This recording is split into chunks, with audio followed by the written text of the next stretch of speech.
Hi, I'm Leslie, the Geek Mama, and today I'll share with you our second grade homeschool choices for the 2016-2017 school year. We made choices a little bit differently this year than I did last year. Last year I focused a lot on what I would want him to learn. This year I changed things to focus on his learning style. He is a visual learner, but more than visual, I'd say that he needs to interact with his information. That's different, I think, than kinesthetic. I don't even know if there's a name for this type of learning style. If one of you who knows more than I do does know the name for this learning style, please tell me. I would love to find out. I would say that he likes to interact with information. So even if it's not hands-on, he likes puzzles, as in kind of logic problems, strategy puzzles. He likes to just be involved in the information. Notebooking is good for him. Certainly manipulatives can help, but I feel like sometimes they distract him more than anything else. He just needs to interact with the information somehow. It's not enough just to listen to it or just to read about it. He needs to do something with it. So that had a lot to do with with the choices that I made for him.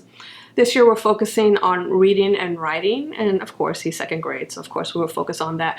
The difference from last year is that I didn't focus on writing so much. I was just trying to get him reading well, and he's reading pretty well now. I think he'll be fluent by next year. So we're continuing with the reading, and I'm focusing a little more on writing. By the end of the year, I'd like him to be willing to sit down and write something on his own, a couple of sentences by himself.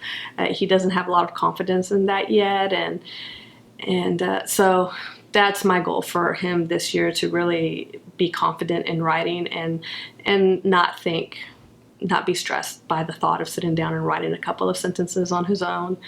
I also want to lean into technology. If you watch my video about our long-term homeschool goals, you'll see that one of our goals is to help our kids find an area of passion and interest, something that will light a spark for them and motivate them to learn on their own and maybe become a life's work for them. So my oldest has told me specifically that he wants to be a computer engineer like me, and since he was in preschool, he's been interested in robots and technology, and been telling me that he wants to write apps and code Minecraft mods. He definitely has a technology interest, so I'm leaning into that this year. And along with his trying to focus on his learning style, I want to make history and science more hands-on, and to use grade 2 science. If you watch my video about that I did for the virtual homeschool co-op on being structured or unstructured, I shared in there one of my fails for last year was choosing a science curriculum that was not specifically for the grade that he was in. And that ended up not working very well for us. So this year I wanted to do a specific grade 2 science, and in the hopes that he would retain more information, and that there would be activities and really just knowledge that would be more appropriate for his age. So those were my constraints when I was searching for curriculum. The focusing on reading, writing, technology, history, more hands-on, and grade 2 science. All right, so now I have a spreadsheet that I'm referring to here where I keep track of the curriculum we're using, so I'm just going to refer to that. First item on my list is daily learning. We do have a daily learning notebook for each of the older 2 boys. For my second grader, he's got things in there from Confessions of a Homeschooler's, her daily learning notebook, and I also have a couple of other things I added. I put in a tracing sheet that I created for him to memorize to practice his name, first, middle, and last, and to learn our address and his birthday written out, his complete birth date written out. I have map tracing stuff in there, some sight word activities. We don't do all of those things every day, but I feel like the early elementary years I'm gearing them more toward foundational knowledge, core knowledge. I know that's a buzzword people don't really like a lot now, but it is. It's some foundational core knowledge. And part of that is calendaring, understanding the passage of time. I mean, we're not going to do history very well if they don't understand the difference between the past, present, and the future, and that there was very long ago and there's recent, and dates and months, and the history isn't going to be very effective. Learning history isn't going to be very effective if he doesn't even understand those things. So the calendaring portion we do every day, and the other activities in there we do most days. But if I'm running short on time, then we'll skip some of that. All right. So then Bible. We've been using the Picture Smart Bible. Last year we used the Old Testament portion of it and this is the version of the Picture Smart Bible for K through 3, I think it is. This year, we finished the Old Testament and now I'm ready for some Jesus. So this year we started on the New Testament, but I'm camping out in Matthew for quite a while. I'm pulling in some other resources we had. We're using Jesus Calling, for little kids, the Jesus Storybook Bible, and also the Beginner's Bible, I think it is, by the Zonder kids. And so we're taking our time going through Matthew.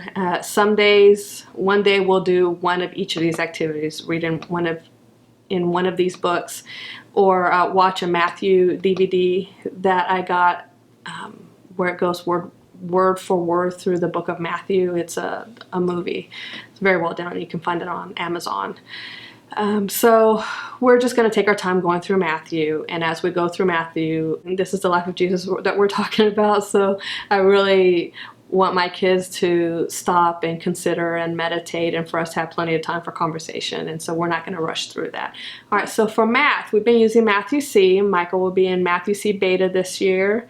That's been working pretty well for us. We may move to teaching textbooks next year, but for now, we'll just stick with Matthew C. I'm also using Kumon's Geometry and Measurement book. We'll be starting on that to fill in some holes that Matthew C may have. All right, now language arts, a lot of different things, so bear with me while we go through these. For phonics, I'm using Hooked on Phonics. And we've been using that since kindergarten. I have kindergarten through 2nd grade, and since my son's in 2nd grade this year, we're just going to go ahead and use that. It's been working out pretty well. We are doing additional reading. I have curated a book list from other book lists around the internet that we'll be going through we're going through this year. I also have him always reading something for fun, but that's mom approved, of course. I found that that's the best way for him to learn to recognize his sight words. I've been using a word wall, and I'm doing that for my preschooler as well for sight words. But it just seemed like that was really slow going, and then he wouldn't always recognize the word when he saw it in context. So I saw an idea somewhere online. I read that learning words in context may be better. So I started just having him read a lot, and his reading has really taken off, and his sight word recognition has really taken off. So I always have him doing some additional reading. For grammar and handwriting, for grammar we're using more Kumon books. Right now I have him going through my book of sentences, and then he'll do the writing grade 2 book. Since he's doing a lot of handwriting for those, I'm not using an additional handwriting curriculum.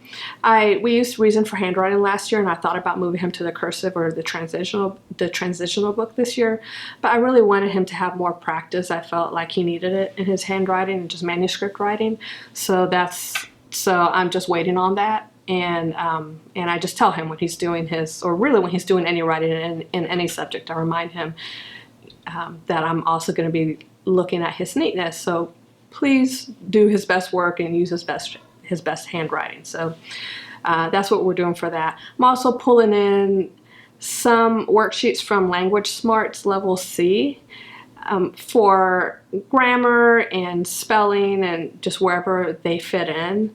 As I told you before, he likes to interact with information, and that's how he best internalizes it. So worksheets like the Kumon books or the Language Smarts worksheets, they really work well for him because they're kind of like a game for him, kind of like a puzzle.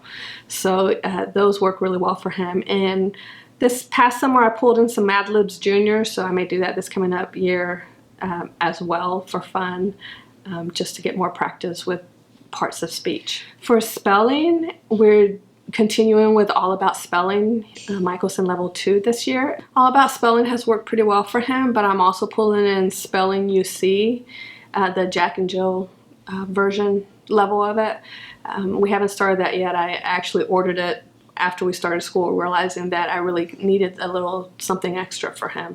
So I'm going to add that in as well and see how that goes. All right, so for science, I'm using a couple of different resources. I found Read and Understand Science for grades 2 and 3, and then another workbook called Cut and Paste Science. Cut and paste, and then their science version of it for grade 2. They have, since they're both for grade 2, they have similar information in them. So I kind of did a hodgepodge lesson plan out of those 2 books and some of the activities that they give and some of the cut and paste worksheets and all. Like I said, the interacting with information really works well for my son, and cut and paste may, I know a lot of homeschoolers don't like that kind of thing, but it works well for him because it makes him have to stop and think. So we're doing that. We are doing kind of science project type activities that are more for a 2nd grade level that I'm pulling out of one of the books. They give a lot of great ideas. For science projects, I feel sometimes they get too complicated, and for kids this age, if the adult is the one doing all the work, then really what's the point?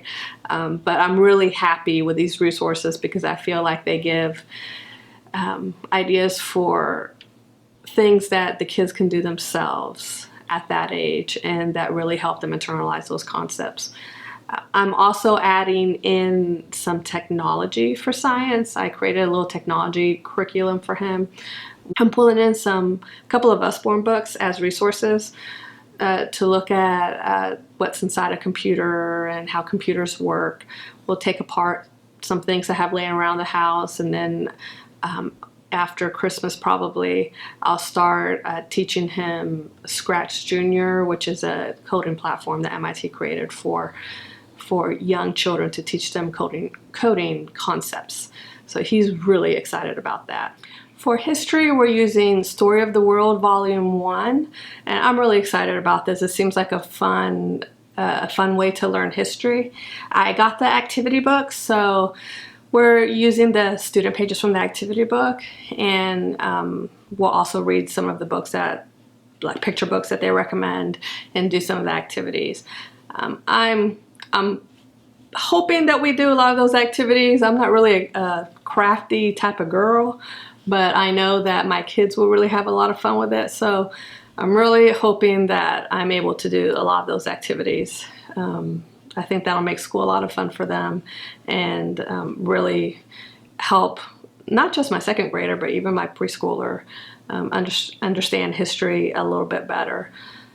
So we'll see how that goes. I got Sunlight's timeline book as well, so we'll be adding to that. And I also got History Pockets Ancient Civilizations, and in my lesson plan I've gone through History Pockets and seeing where it fits in with Story of the World, and we'll be adding all those in. You know, one of my goals was to make history more hands-on, and my oldest really likes notebooking type of activities. He thinks those are a lot of fun, and it helps him it motivates him to pay attention a little more. So we're just going to take our time for this. I expect that will take longer than the year to complete Volume 1, and that's okay. When we're ready to move on to the next volume, we'll do that, even if it goes into next year. Geography, I got daily geography practice, grade 2, for Michael, and that's just answering a couple of questions a day, and maybe doing a little bit of coloring. And again, this is more, it's a workbook based thing, but it's the type of thing that he likes, was interacting with information and hunting for information. And it gives him a little bit of writing practice, which he needs. I'm kind of having to do some hand holding there with him, and so I'm really hoping that he's more confident in his writing, that he'll learn to be more confident in his writing with this type of curriculum. Let's see, art. Art, we didn't have an art curriculum last year because honestly, that was one of the things he really didn't like about kindergarten. He's not an artsy kind of kid, just like me. I'm not big on art either, which is funny because my mother paints and she's an artist, but she didn't pass that gene along to me. So he's not an artsy kid, and even just coloring, so it was like pulling teeth trying to get him to color anything. Last year with the Picture Smart Bible, he became more willing to do the coloring and mixed media type activities. So, but I saw that he was very hesitant about sketching anything when we were doing some Minecraft projects for history last year, and I tried to get him to sketch something to make a plan for what we were going to do in Minecraft. He was not confident at all in doing that. So I thought, okay, I don't know anything about art, and it's really not a big focus for us, but this I can focus on being a little more willing, confident in sketching. So I got Draw Right Now for him, the first book, and I had my fingers crossed. I worried about it. I thought, is he really going to push back on this? But he did the first project. We're just doing it once a week. And he did the first one, and he did a really good job. I mean, I did have to set it up and say, let's just do a good job on this and do your best work, and I think you'll do great. It's not that difficult, and it'll teach you a lot. And I really set it up for him, and he had a great attitude when he did it. He really liked it and was real proud of the finished product. So we're continuing on with that. For Spanish, I'm using Booklingual. I used that last year as a literature-based approach to Spanish. I used it last year, not very well, so I'm trying to do a better job of it this year. It's kind of like a 5 in a row situation where you read the same book 5 times, and it's written in both English and Spanish, and hopefully pick up some Spanish that way. It didn't work well for us last year because I just did it once a week. This year, we're trying to do this 5 days a week, and I'm focusing on something different each day out of the book. So we'll see how that goes. You know, this is not catering to his learning style, so I don't know. I may just give it up sometime during the year, but I'm gonna try to complete this and then see what we want to try next. My first language is Spanish. I'm Puerto Rican, and I learned English in kindergarten and really lost a lot of my Spanish, but I really wanted my kids to have, for all of us together really, to focus a little more on Spanish. I don't want them to completely lose that part of their heritage. So this is a big deal. I'm not teaching them another language just because. This is actually a big deal to me, so I just need to find the right way to do it. And it's difficult when kids aren't reading fluently. I mean, listen, I'm just trying to get this kid to read and write in English, and I don't want to really confuse things too much with Spanish, but I want to do something. If any of you have recommendations for something else I can do, I would love to hear it, but for now we're just going to continue with this. Let's see, for music. Music is also a big deal in my family. My husband was a professional singer. He was a middle school choir director for many years, and so music is definitely going to be a part of my kids' lives. This year we're part of a performing arts co-op, and where both of my older 2 kids are taking general music and choir, and then while my middle son is in a PE class, my oldest is in a music theory class, which is required for the elementary age and up in the co-op. I also am hoping to start some guitar, well, not formal guitar lessons, but we'll probably do some online guitar lessons or YouTube University type guitar lessons for my oldest. He's really interested in that. And then maybe we'll start piano, I don't know. Kind of playing it by ear, but all of my kids are very interested in music and want to learn more about instruments or performing. So we're just going along with the co-op right now, and then see kind of what our schedule, if there's room for anything else during the year. So my second grader is also starting typing this year. You know, he wants to start coding, and I may have him do some more serious coding next year, so decided to focus on typing this year. So we're using Typing Instructor for Kids, and it's okay. We'll see how it goes. I'm a little bit disappointed in the software itself. Wish it were a little bit easier to use and to repeat lessons, and I feel like every time I go in to have him repeat something so that he could get his words per minute up, that I'm trying to figure out, how did I do this before? I just feel like it should be a little easier to handle than that. But, you know, in general, I don't know if there's a better option, but this is what we got, so this is what we're using. And besides all of those items, I'm also using the book, what's it called? What Your Second Grader Needs to Know. I think it's called something like that. I really enjoy all of those books. I feel like it helps me, it gives me confidence. And that was a big problem I had last year, thinking, you know, am I covering all the bases? Is he learning what he needs to know? I felt like I was just kind of flying blind. So this book has really helped me to know if I'm covering all those bases. And besides even just saying, here's what they need to be learning, it has the content right there in the books. And that's what I really like. I don't have to go outside of the book to get another resource. It does give me ideas or suggestions for other resources, but I like that a lot of the content is right there. Stories, poetry, math, art, that's really how we have been getting a lot of our art in, is just reading through the art portion of that book, and I've learned a lot. Even just for before we even started the Draw Right Now art curriculum, was able to refer to things that we read in that book about art, about looking for different shapes in a piece of art, and I just feel like it's really, really helpful. I've liked it a lot. I feel like you could even almost just take that and then as your spine for your whole curriculum, and then add on as needed. But of course, I'm doing more than that. But it's just a really good book. I like it a lot. I also have the versions for preschooler and kindergartner and first grader, and plan on continuing to get them to help me know if I'm covering everything that I need to cover, because you never know. What if we decide not to homeschool for some reason, or if we put them in a private school?